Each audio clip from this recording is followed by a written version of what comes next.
Welcome to Kiki and Kivet's Love After Lockup special news bulletin.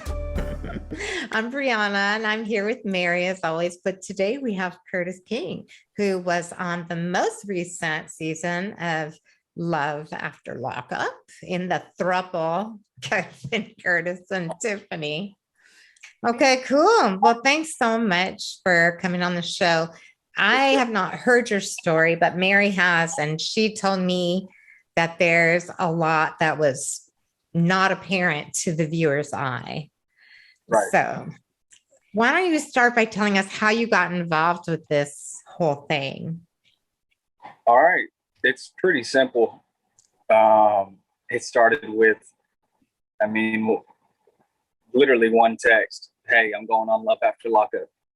Producers want me to know if you'll go on there with me. And I said, yeah, send them my info. And that was it. And then it was just a snowball effect after that. But it was just really fucking random. Excuse my language. I don't know how I can say fuck on our podcast. You could say, oh, please. This is a safe space. No, but you really do know her from high school? I do. I've known Tiffany for, it's been 15 years, 16 years, 17 years, maybe. And she was she was a crush. You were crushing on her. She was cute. I mean, I don't blame you. But this is going to be raw, like the truth. I'm not going to sugarcoat anything. I wouldn't call it a crush just because I could have had Tiffany at any moment in that 15 years. It was more like I was attracted to her, and we messed around a little bit just whenever the circumstances arose. Just everything was kind of, if I saw her out at a party, we'd talk, and that was really it. I don't know. I just kind of said the word crush, I guess, on the show because when you're in the room with the producers and they're wanting to coach you up and tell you what's best for the show and what's best for the storyline, you kind of just go with it because you think that's what the viewers are going to want also. So of course they played up the whole nice guy role. You want to seem like the nice guy. You don't want everybody to think you're the asshole. It's like, okay. So I played the shit out of that, like way too much. Wow. Yeah. Okay. So they told you what character to be. Okay. But basically she was like friend with benefits. Yeah, if you can even call it that. It was more like she wanted the benefits, and I entertained it late at night. When you got the you up text. You up? And what are you doing? Screenshots. I sent y'all everything. Yes. So, I haven't seen that. We will be putting it out there. Okay. I couldn't send everything just because it's a bunch of boring, like small talk. Right, exactly. Why did it happen that way? Like, why was it, hey, want to be on Love After Lockup? Was it because they needed some conflict between her and Kevin? It turns out that was the case. I had no idea. I just kind of heard the opportunity. Oh, you want to go on TV? I said, fuck it. Yeah. Send him my info. And I sent you the actual screenshot of that invitation. Yes. You can see the timeline is so brief from the time she gets to Facebook in early October to whenever she invited me on the 7th of October to the 15th. I was, sucker punched getting her out of the halfway house. How much did you know before you showed up? I had only shot one scene. I'm sorry, 2 scenes in 2 days. When they came down to Arlington, we went to this little boutique, which they didn't air any of the boutique footage, but I went to go pick up clothes for Tiffany to be released in. Turns out Kevin had already done the same exact scene. And I love that Kevin and the producers and everything, the whole storyline is that he's got all this money and he's been down for her since day one and writing her in prison. He didn't write her not one fucking letter. He didn't go to one visit. All that shit was made up completely. And he probably started talking to her about the same time I did, right before me. And it was all from when she got a Facebook going into the halfway house, she was able to get a phone, and that's how she talked to everybody. I didn't even know. Did he know her from school too? Because you guys knew each other, right? Yeah, he's never met her before. He only met her from adding her on Facebook when she got in that halfway house, and they talked back and forth. That's why you don't see any back story, no history, no letters, no real details of any like moments that they've had in life where they came and visited or talked about this. It was all just like, hey, he wrote me a bunch and he put money on my books, and now here we are. Wow. Yeah. So is she a hustler in general? Does she just is like, and when I say hustler, I mean she knows like how to get what she wants, an opportunist. Right. Yeah. Yeah. She's a meth head. She did meth since I've known her, but I never knew that it was meth until like 2015, right? We go through this little spell where we're talking back and forth, and she's trying to link up with me at parties, and she wants to hang out constantly, but she's so shady. Everything she said just seemed to be a lie, and I call her out in some of those screenshots I sent. But I mean, everything just was, I could always tell that she was lying about something, and she was being just scandalous. So I remember one time we hung out, and it was late at night. I just got off work from a night shift, and I drove over to this house that she was staying in. She was staying with a friend living there, and I get to the house, and she's real weird. She's just acting weird, and her friend comes downstairs and comes into the room, says hi, and then she pulls out a meth bong. I didn't even know they did that with meth, smoking that out of a bong, but they pulled out the meth bong. She turns around to Tiffany and says, "Hey, did you hit this yet?" And I looked at her like, "Yeah, have you hit that yet?" Excellent question. And your answer is? That was after that. Everything was exposed after that. It had all made sense, at least. Yeah. I understood why she was so sketchy. And from that point on, we hung out 2 other times. And it was just after, a party I had, I invited her over. She stayed the night. And then she just disappeared out of nowhere. Just disappeared off the face of the earth. No social media activity, just everything was shut off. And I legit thought she had died. So it put that like piece in my heart where I was like, I felt sympathy for. And being out of prison myself, I've been out for 11 years, almost 12 years. I actually learned my lesson when I did that shit. So it kind of hit home, like her getting out, getting released. I was just sympathetic for. So when you say you learned, do you mean you went to prison for meth? No, hell no. I was for us having a stolen gun in my truck. That was it. And I've been arrested for a lot of shit, to be honest. But all of that was my much younger years. And let me say this while we're on that topic. Kevin got on Instagram Live,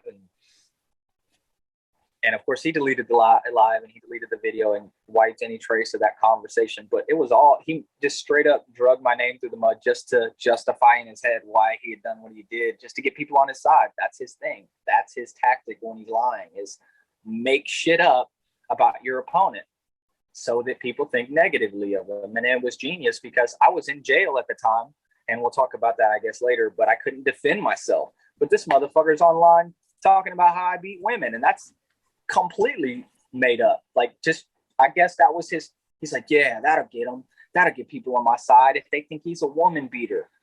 Like, it was just completely made up. Did you know he was going to be at the halfway house? Or did they just spring that on you? So if you can look at the screenshots, you can see that.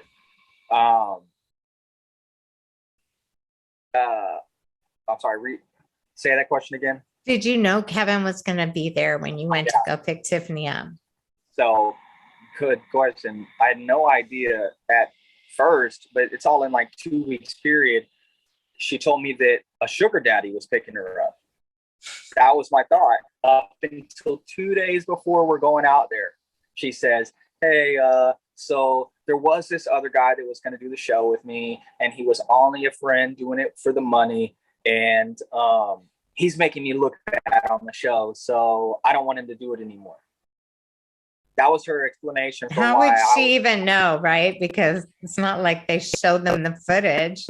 Well, I'm sure she was talking to production and saying about, talking about the scenes that they did. And I'm sure it was just completely made up anyways, because they knew exactly what was going on with each other. Like this whole scene with Kayla, all planned. Obviously, they have to get her permission before recording. So when she shows up at his house wearing his clothes, come the fuck on. Who's already there? Like that little kid probably was. Him and Kayla had been fucking around the whole time. I know that even while they were filming with Tiffany, I think it was just. At first, I thought it might have been semi-real. Like they started talking online, and they wanted to really meet, and they were like, "Fuck it, we'll do it on the show." But then it just more opened up that this was all just winging it. I didn't. Is that your guess, or you found out for sure that was the case? Oh, when she told me that it was just a friend, and she was talking to him online, and he was going to do the show with her. I know that they didn't know each other, and I know that the relationship had to have been fake if they didn't know each other. But then when I started hearing that they had never visited each other, he slips up in one of his interviews and even says it. Like at first, he tells his parents in some scene that that he had been talking to her for a while, and he knew her before jail, and then they got locked up around the same time. No, this fool didn't know anything about Tiffany. And they don't even match, like, personality-wise. Tiffany's like a punk, like, rock girl that likes tomboy shit.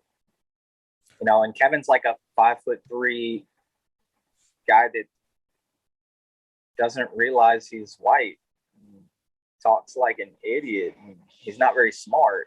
I mean, their personality traits didn't, I know you're not saying that not white and not smart aren't the same thing, right? No, absolutely not. Just making sure that everyone knows that is not what you mean. No. Okay. No. He acts like he says stuff about white people. He doesn't realize he's white, type of thing. Okay, I see what you're saying. Okay. Did he ever admit that they weren't together, that it was only for TV, or this is what Tiffany told you and you have not seen any evidence to the contrary? I'm not even gonna get on here and lie like he does.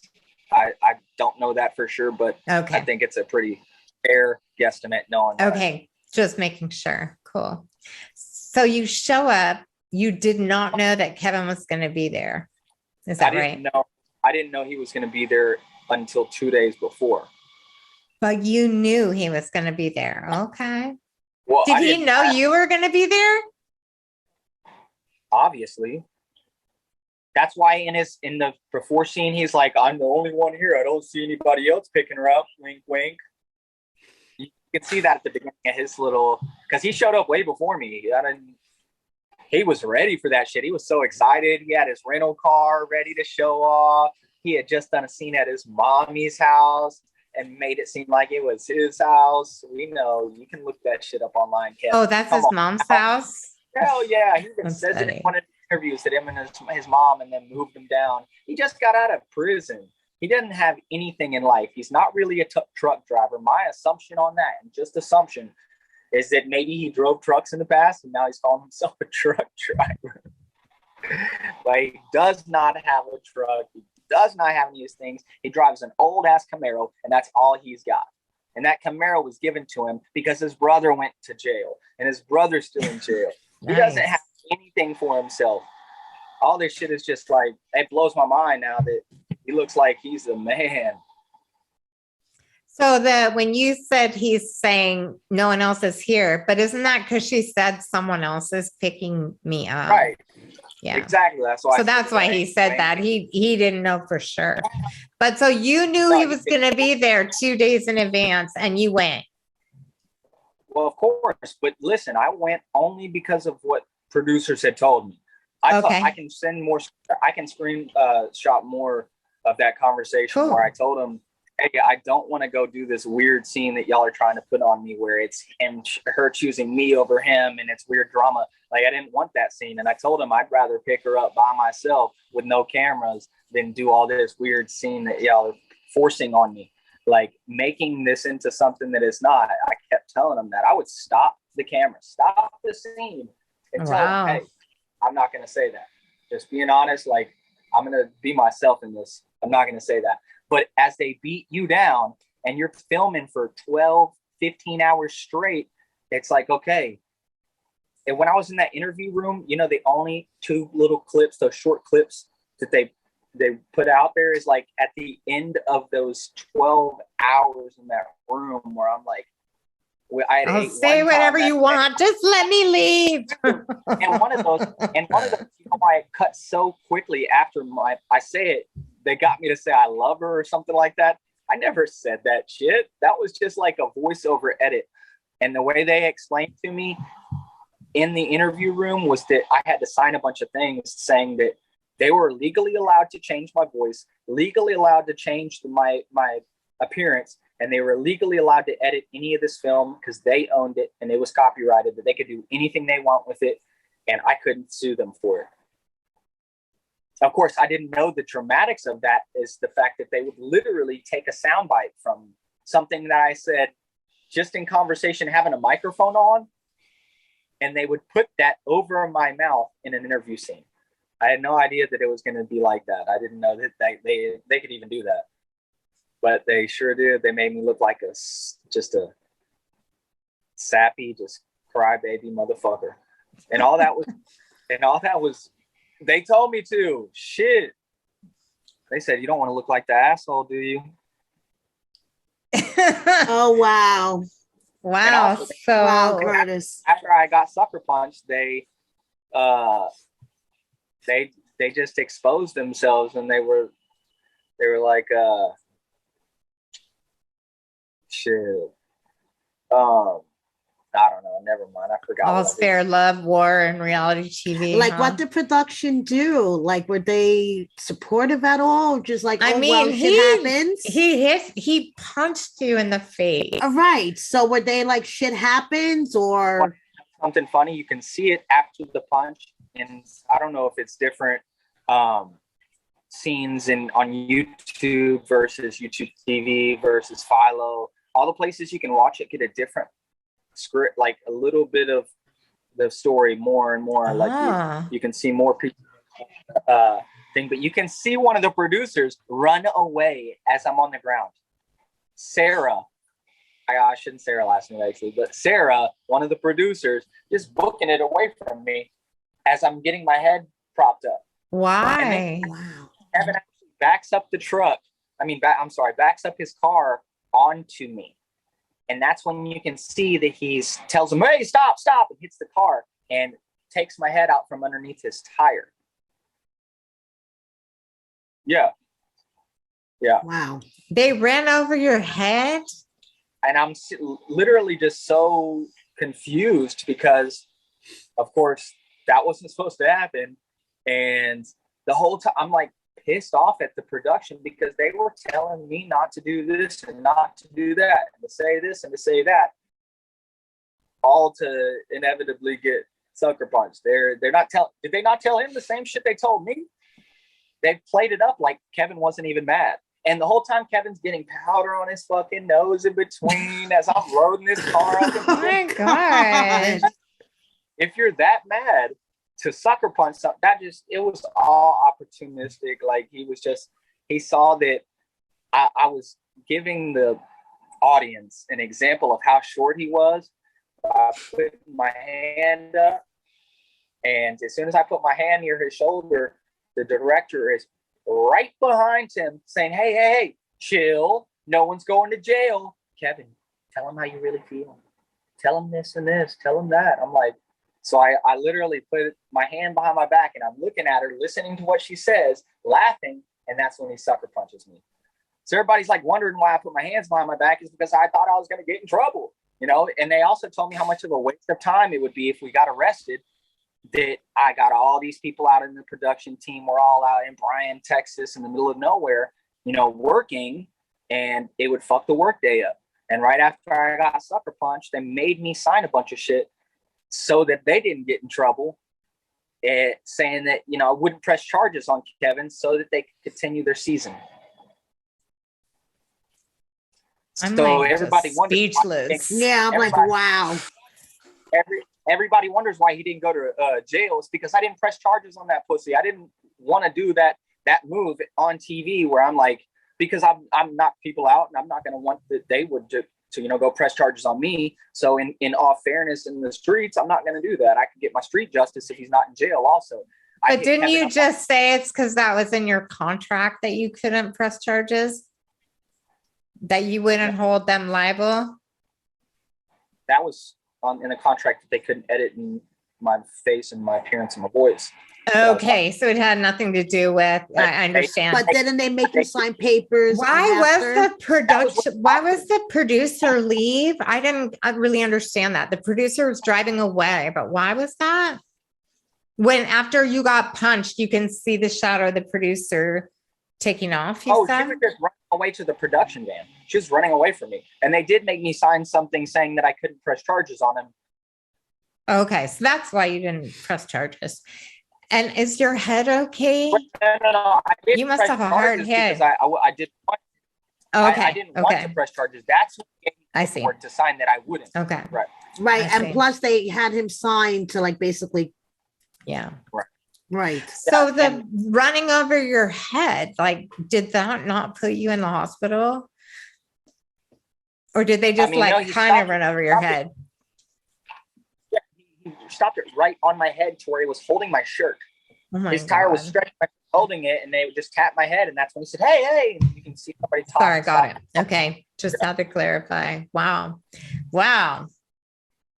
And are you sorry that you did this? Do you regret doing this? Hey, you do. And a part of me thinks, all publicity is good publicity, because I don't know any of these people talking shit. Yeah. I love that they keep going. All they say is the same insult. That doesn't bother me. That only right.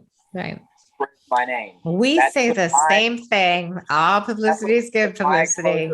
Different timelines on different feeds on Facebook. They can keep going. I like that. Right. Because I know what really happened, and I know what really would have happened if the cameras weren't there.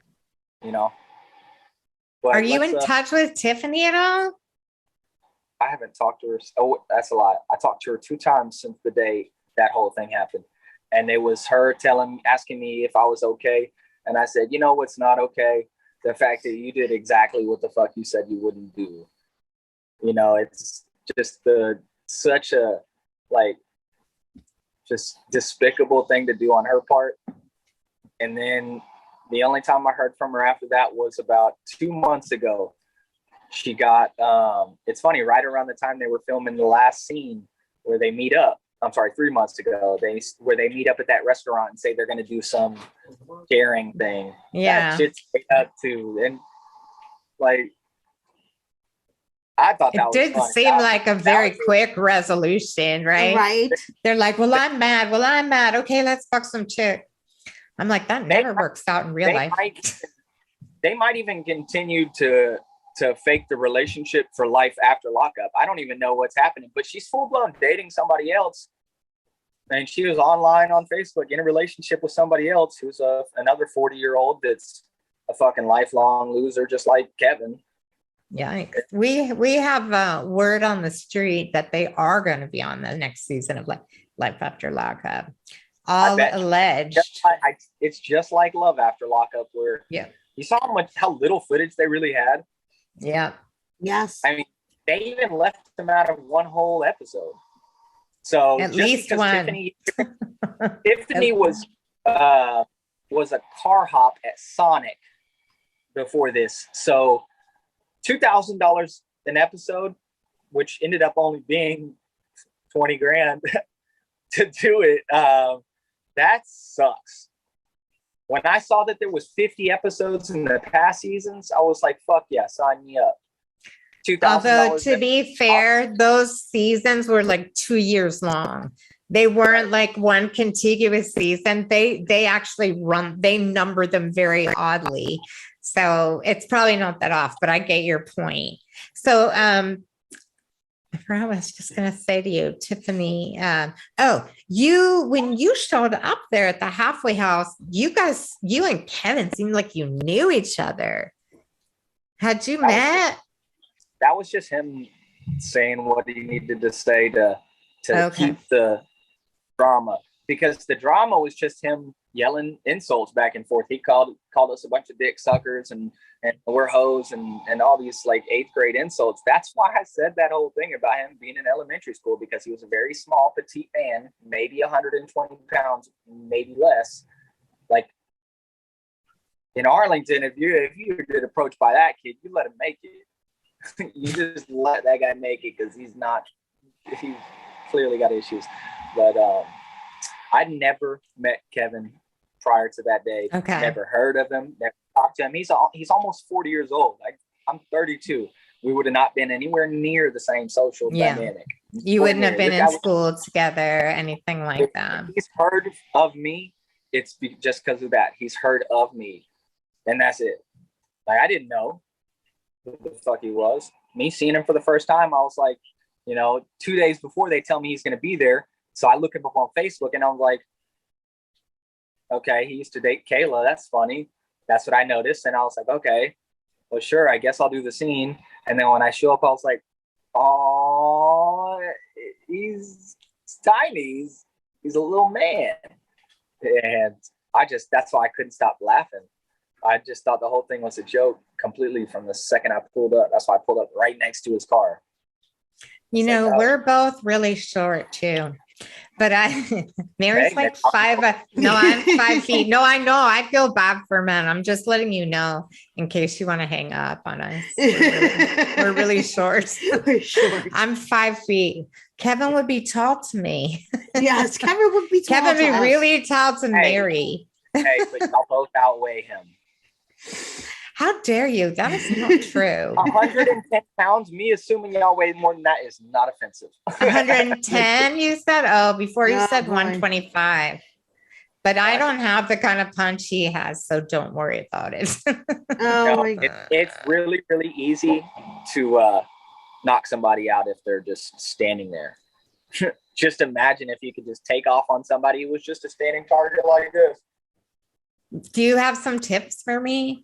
Like if the tip now is like, if you ever don't want to do something on TV, just don't do it. And if you, I meant for good knockout techniques, dude. Come on. Knockout. It's so easy. Apparently, when you trick people, act like you're not mad, right? Okay. Act like you're not mad. Act like it's just acting. And as soon as you get them to look away for like the split second, that's when you just take off. You heard it here first. Heard it here first, people. I'm going to practice on my husband when he gets home. We have an educational channel always. Let's get to some questions. Come on. Okay. Silly questions. So do people recognize you around town now? Yes. And does that suck? Hey, it happens way more than I'd like. To be honest, it's happened everywhere I've been. That there's more than 3 people. I know. Wow, the show's gotten so popular. It's really bad when I'm like, I'm at work and then I see an enterprise guy dropping a customer off, and he just looks at me and goes. I'm like, yeah, literally everywhere. I'm like, are women sliding into your DMs trying to make you feel better? Everybody said, all of the girls say the same thing. Oh, she's trash. You could do better. You're better looking than him, and all this shit. All this stuff I already know, and it's all people that just don't message me telling me that. I do know that after this interview, people are going to want to message you though. This always happens. They're like, where can I reach him? So we'll put his Instagram Yes, we'll put his handle in the Instagram show handle in notes. the show notes. Yeah. Okay, Kurtis, I definitely have to ask you. Tell us about Stark hasn't put out there about your arrest in March of this year, and we got to talk about it. So tell us what happened. All right. So Mary with tough questions. after I was done shooting with Sharp Entertainment, I went into, honestly, like a major depression, because like a part of it was like I didn't know what they were going to show, and I also didn't know how dramatic that footage looked. I mean, it's the first time I'd ever been knocked out. I didn't know it was going to happen, so it was such a shock. Like, it's so, just imagine getting led the way, like somebody leading the way, and then they're smiling back at you, and you're like, yeah, yeah. And then all of a sudden you get it to somebody, and the guy's like, all right, this is acting. Y'all ready? All right, and scene. Oh, you're a bitch. You're a hoe. Come here. And then, oh, y'all chill out. And I'm like, okay, bam. That's how I felt. So everything after the fact was just so, I didn't trust anything or anybody. And I actually just, I guess I was just so depressed that I let myself go. I lost my apartment from an eviction because I was hanging around the wrong people, and they actually evicted me for nothing money related. It was just the police came out to my house, and they asked to search my apartment for illegal drugs. And of course I'm like, absolutely, go the fuck ahead. Yeah, like, knock yourselves out. And they went in, they came out, all they found was my weed paraphernalia and stuff like that, just basic shit. And I said, ha, told y'all. And they said they wouldn't arrest me if it was just personal use, and that's what they found. So I'm like, great, we're good, right? Everything's fine. The police leave. They give my property managers inside the office the police report saying that they did a search on my apartment and that I wasn't arrested, but there was an investigation going on. And my apartments evicted me for illegal drug activity. That was on my eviction notice, was illegal drug activity. And of course, that was so vague, and I didn't even think anything of it. I went into the office and argued it. I was like, hey, even if I was doing drugs in that apartment, isn't that my prerogative? Why are you evicting me for that? And so marijuana's like super illegal in Texas, right? Yeah, so I was even more depressed, and I went online looking for a roommate, thinking that I was going to solve my issues, and I found 2 roommates in Rockwall, moved out to Rockwall, and one of those roommates had their mom and mom's boyfriend staying the night for 2 or 3 nights in a row, slept on the couch. The boyfriend wakes me up one morning, and man, I don't even know if I should be talking about the case or not, since it's an open thing, but I'm just going to say real briefly, me and him got into an argument where allegedly they're saying that I committed an assault on the guy, who was a guy, Kevin, for the record. And they arrested me, I think 4 days later after the incident, because I didn't want to go in for an interview. Like, they wanted to investigate what had happened. And the detective calls me saying, hey, something happened at your house on this day. Do you want to come and talk about it tonight at 4 o'clock? And I said, yeah, but I have to work. I'm going to try. Call him at 4 o'clock and tell him to reschedule. And he doesn't call me back. 3 days later, they showed up with a warrant.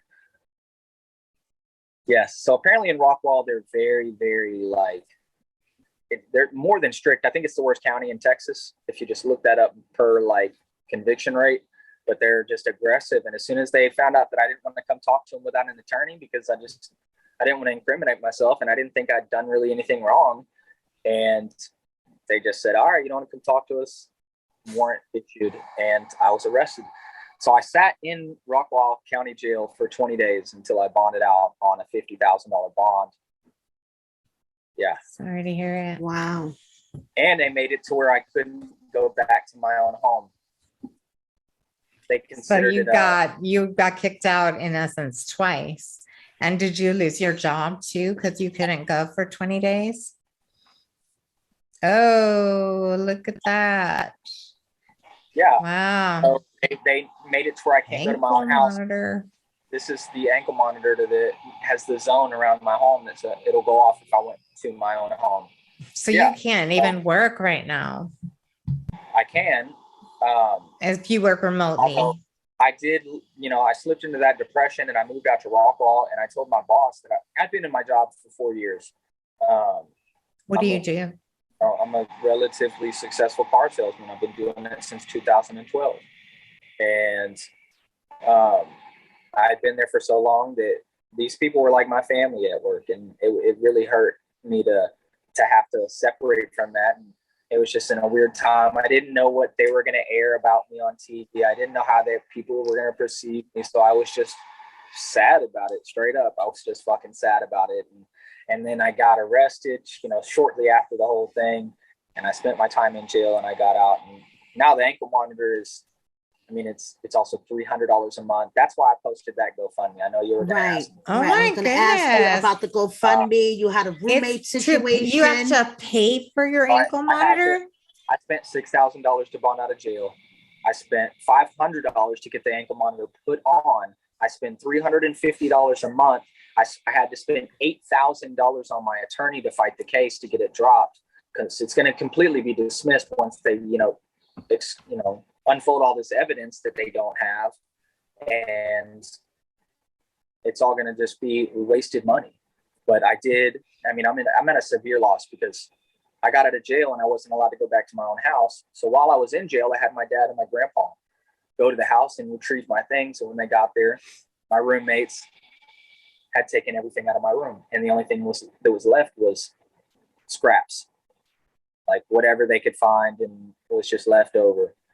And when I actually got out of jail, I found, that this was the stuff that my dad and grandpa got was nothing. I was like, what is this? This isn't my stuff. Where's my clothes? Where's my TVs? Where's my bed, my couch, my dining room table set, my projector, my laptop, all my electronics, all my stuff from childhood, all my jerseys from being a kid in baseball, like all my letters from my grandparents and like heirlooms from my grandmother who passed away, and jewelry, like a mass amount of jewelry. And I know that people talk shit about what I said on the GoFundMe, but it was over 100 pairs of tennis shoes. Is a lot of fucking money for anybody to say some other shit. It's just retarded. I lost like a lot, pretty much everything I had. So since I've been out of jail, just not even 2 months, I've had to replenish just enough to get me back into life. And I'm negative $6,000 bail. I can't even count the freaking ankle monitor amount. And I had to hire an attorney. I'm tens of thousands of dollars in debt with this little stuff, plus I want to call it like $100,000 loss that I took from the home from these two thugs that I just thought were innocent people that needed a roommate. So in some way or another, it sounds like it was a chain that came from. Oh, 100%. I have the same job for 4 years. I have a nice life. I've acquired some assets. I've got a stable life. I go on to that show, and it was literally one thing after another started falling apart. And of course, the show was depressing. The aftermath was depressing, and now I'm just sitting in it. Well, I'm really sorry. I know that mental health is real, and I experienced depression and anxiety too, and I really respect you for saying that out loud. It takes a lot of courage. So I really hope things get better for you. Yeah, definitely me too. I think I've just been dealing with it since childhood, so I kind of I understand. Mastered the art of this coping mechanism. Totally get it. Yes, totally get the coping mechanism. I hope that you're going to take care of yourself. I'd actually, the interview scene where I'm wearing a blue polo shirt and my hair is disgusting and I look like I'm on crack. that was so crazy because it was a month and a half after the sucker punch, and I had just lost my partner, and I didn't know what film they had got. I didn't know what it looked like. I didn't know anything. I was so just confused and lost in life. And doing that interview was just tough because, of course, they had me in a fucking Holiday Inn meeting room for, I think it was 9 straight hours 10 straight hours from 10 in the morning to almost 8 o'clock at night. And the only part they show about me is that one little clip of like me saying whatever it is they had me say. All mission accomplished. So I'm guessing if someone asked you if they should go on reality TV, you would say no. Be prepared. Be prepared. I had never watched one episode of Love After Lockup until like the day before I went out there. Yeah. And I even texted Tiffany saying, hey, it looks like drama. She was like, yeah, it does, babe, but I'm down if you are. I was like, all right. Wow. So are you and Tiffany, do you think you'll hang out in the future? I honestly don't think there's going to be much of a future for Tiffany. She's got 15 years of parole, and she's already fucking. She'll be the first or second or third cast member to just be back in prison. Oh. And when she goes back to prison, they're going to request her to do the rest of her time. Oh, wow. Years. She must have done some really bad shit. That's not just possession, that's stealing. He only got caught with, she got caught up in a ring, like a drug ring, where she was just fucking the drug dealer. That's all it was. She went down with the drug dealer, the meth dealer. Yeah. A lot of cautionary tales in this podcast. Yes, cautionary tales. Here's and red a list flags. of things not to do. And red flags. Yeah. Mary, do you have any last questions for Kurtis? Is there a message you want to send out to our fans, Kurtis? Anything you want to tell them? Your chance here. Well, there's 2 sides to every story, of course. And the side that they got was completely scripted and made up. And the side that I got was just the shit end of that stick. I already got, embarrassed on TV, and I'm already hearing the same insults. So just know that shit does not get into me. I've already dealt with enough dark shit. I already think bad enough about myself. There's nothing really y'all can say anymore. So I want y'all to keep saying it. And also things that y'all don't know. I think I mentioned it earlier. Kevin, not only is his relationship fake, everything about his life is fake. He's a 38-year-old man who just got out of jail and lives at his mom's 1-story house here in Arlington, Texas. And he doesn't own that Audi that he pulled up in. That was a rental car paid for by Sharp Entertainment. They offered me a rental car too. And you know what I said? No, I like my truck. I'm going to pull up in my own shit because I don't want somebody to call me out for having a fucking rental. It's a cool truck. It's a cool truck. Well, our commitment to you is that we're just going to show this in its entirety. So you will be heard, and we're not going to edit it. I mean, I'm going to put our music at the front and and Kevin Hale is a meth dealer. He sells meth. That's why he knows Tiffany. I'm assuming that's how they know the same people. He sells meth. You got it. That was told to me by somebody that saw the episodes and told me that they bought meth from him. Yeah. Also, he doesn't own that house that he did his little scene in. Those are his mom's dogs. Even the 2 dogs. Come on, y'all brought the 2 dogs into the fake relationship. Damn. I mentioned them on the podcast. Brianna loves the doggies. I love those dogs. They're not even his. Cute-ass dogs. I'm sure Darla loves her fucking dogs, and I'm sure Darla loves Who's Darla? His mom. Life. Yes, Darla's his mom. Okay. Yeah, I know because Um, she's on Facebook too, trolling away, just like she's stuck in a like young person's mind. She's just neither one of these people that she's not married. She's lonely. She's gonna be just like Kevin's just a spitting image of her. He's gonna end up in the same place. And Kevin's not out here fucking all these random girls. Lindy went on that date with him, the one that shows up, and she's only 5'9".